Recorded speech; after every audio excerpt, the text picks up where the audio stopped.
CCNA Security, UTM Devices, Part 2, CyberRoam.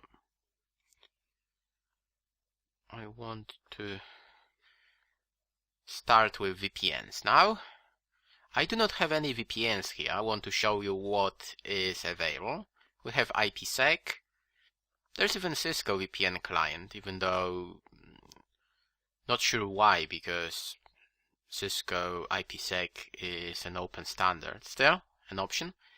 Of course, SSL VPNs with no licenses. I don't remember, it's 15 users. L2TP, PPTP. Of course, L2TP with IPsec, I hope. I have not tried it, but I expect that to be yes. With IPsec, you can use pre-shared keys or certificates. IPS. And that's where I want to stop for a while and show you a few things, because it is a great place you can learn a lot of things about security. Let's say you want to see what's available in backdoor. Why not? It will show you signatures that are available for that section. And the good thing is that let's try and find something that is interesting.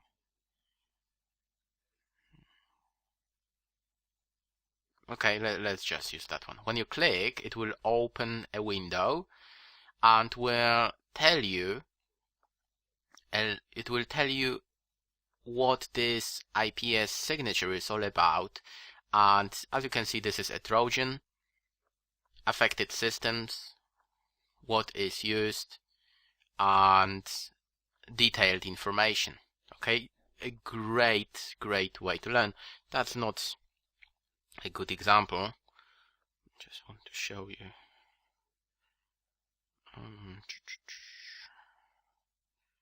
There was a good one. That one.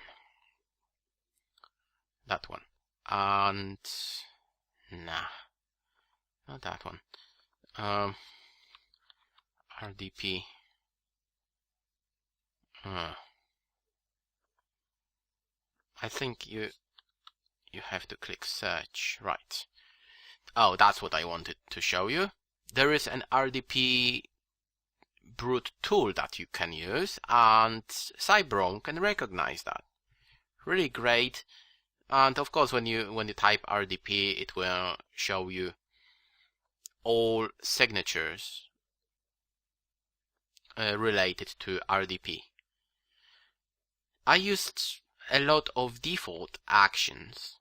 Please note that a lot of packets are allowed, and of course a syslog message will be generated when it happens. It all depends. You can tweak and change that to drop if you want. Please note some of them are allowed drop. It all depends how dangerous that attack is, and CyberRoam recommended actions here that you can follow. Of course, you are free to change it if you want. That's what you can do. Default IPS actions: allow, drop session, reset, and bypass.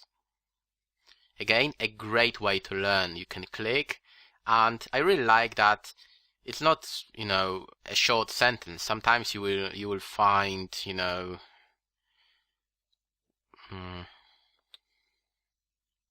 that's really short, but some of them are described in details with some examples and things that can go wrong, especially I think with viruses and Trojans, because that is spyware. Let's try that guy. As you can see, quite a few. Oh, that's a bad example. Oh, come on, CyberRoam. I'm disappointed. Okay, yeah, this one is working. Well, you get the point. Well.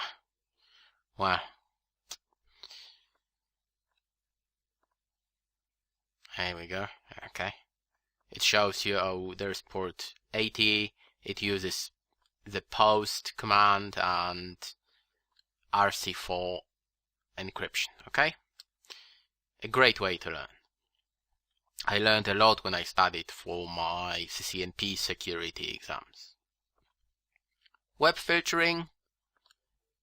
We have categories that you can apply and of course say, well, I don't want anyone to use games, right? Yeah, websites that provide information about games and online games, video games will be blocked. It's nice that there is a feature like that. I think it's licensed. I don't really care because I don't need that one. Application filter, that is something that Cisco call, what's the name? NBAR, right? Network-based application recognition. This is, I think the list is longer than on Cisco.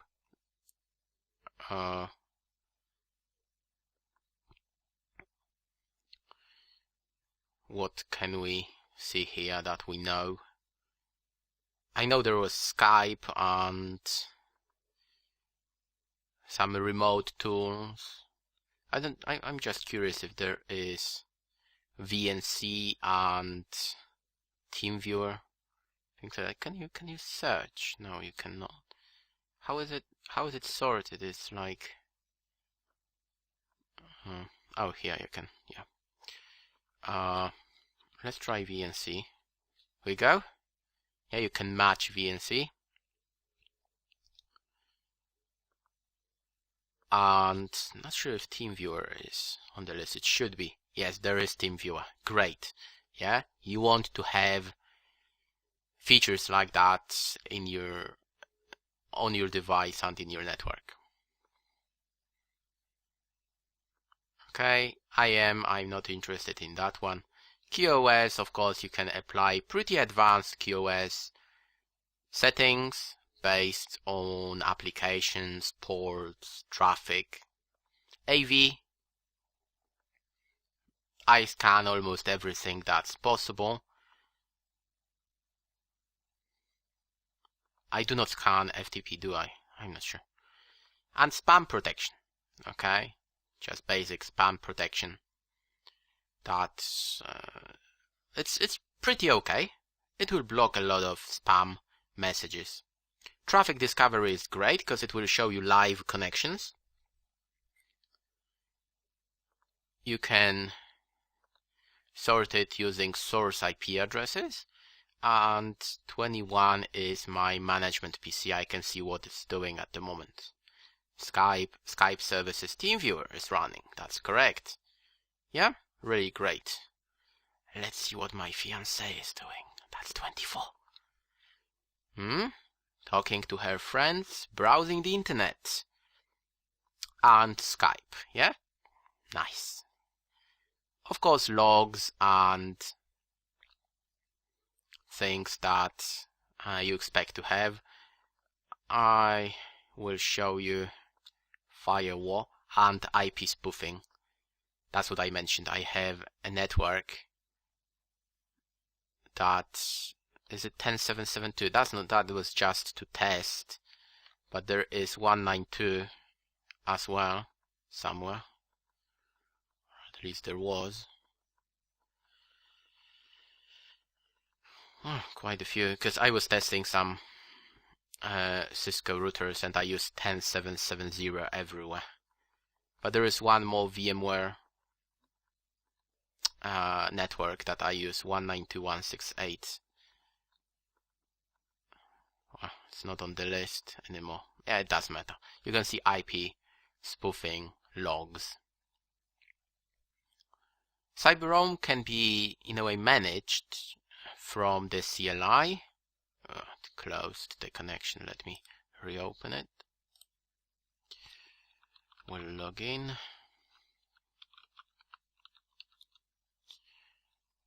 And here you really want to go to CyberRoam console and do some show commands. It's very similar to Cisco. You do show. I remember one show network interface speed, let's say, right? Ooh, that's not all.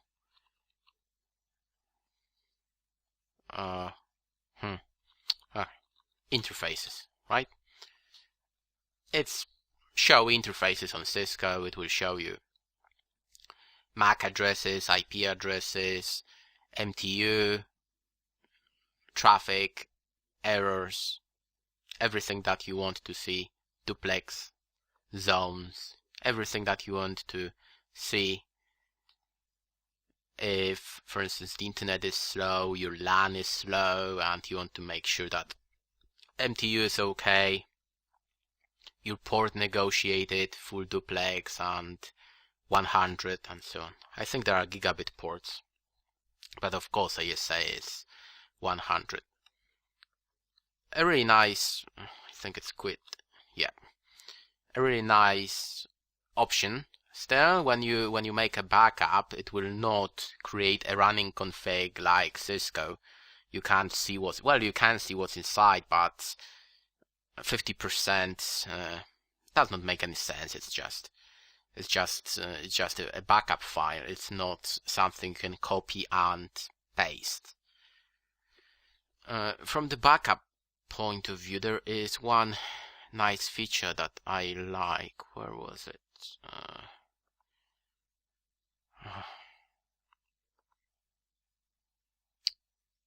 Oh, system graphs are nice as well. Oh, that I want to show you.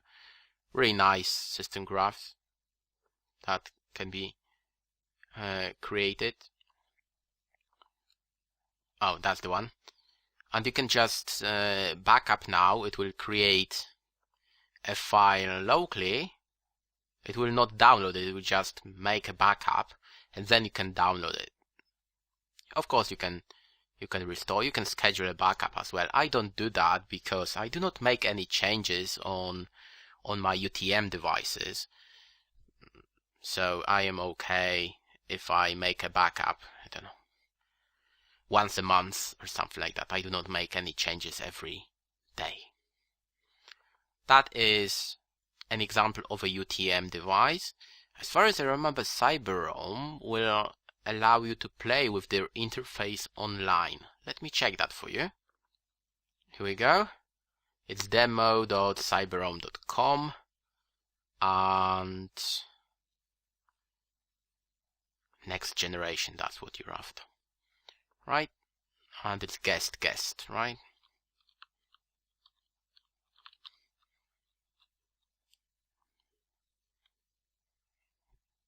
And it's 35, yeah? Very similar to the firewall that I've got. I've got CR15, this is 30, so it's more powerful. 1061. Oh, that's...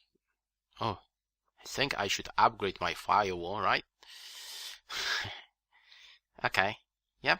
And now I can scroll and show you the licenses. That's what, of course, you have to pay if you want to have access to all these modules. It's not expensive. I think it makes sense to do that. I am very happy with this guy, yeah? It stops a lot of messages. AV is okay. You have to be very careful with AV solutions on UTM devices. Do not think that a solution like that can replace an application running on your PC. It will not. It's not as good as, I don't know, Kaspersky running on your PC. It's not. Okay, and 24/7. I've got that support contract. It's really good. Their support team is okay, and they know what they're doing. By the way, the ticket system is very similar to Cisco, and it's okay that they decided to take it from Cisco, but it looks and feels like the tag system from Cisco. Thank you very much.